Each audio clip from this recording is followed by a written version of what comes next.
On voit au quotidien dans différents projets Power BI de la confusion entre contexte de ligne et contexte de filtre. Voire même des adhérences entre les deux concepts. On va essayer d'y voir clair aujourd'hui. Eh bien effectivement, en fonction des visuels utilisés, certains acceptant des dimensions, donc introduisant potentiellement contexte de ligne et contexte de filtre, d'autres visuels n'acceptent pas de dimensions, type visuel de carte, et dans ce cas-là, on sera sur du contexte de filtre. Si je prends la même mesure, et dans une matrice et dans une carte, même résultat.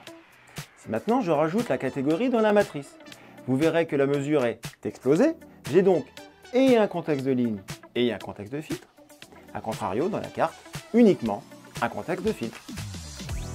Maintenant, si je veux afficher 3 cartes pour chacune de mes catégories, enfant, adulte, senior, je pourrais appliquer un filtre pour chacune des cartes, mais nous allons ici introduire le contexte de filtre au sein d'un calculate dans chacune des 3 mesures. On va utiliser ici une fonction calculate, en adossant la fonction de base compose et en lui forçant le filtre sur la catégorie en question. Gardez à l'esprit que vous pouvez réutiliser cette mesure par ailleurs dans d'autres cas de figure. Deuxième cas de figure, Fred, les data Welsh s'en vont en vacances. En revanche, les enfants ne participent pas au voyage.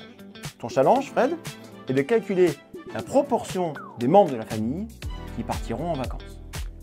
Nous avons donc retiré les enfants de notre filtre. Il ne nous reste plus que 8 membres.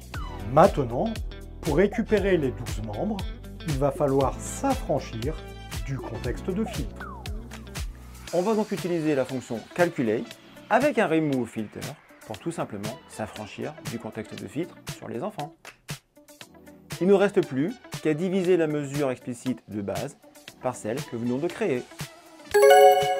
Petite astuce, avec les nouvelles fonctions d'axe info, notamment info.calcDependency, vous pouvez retrouver les interdépendances de vos mesures d'axe rapidement.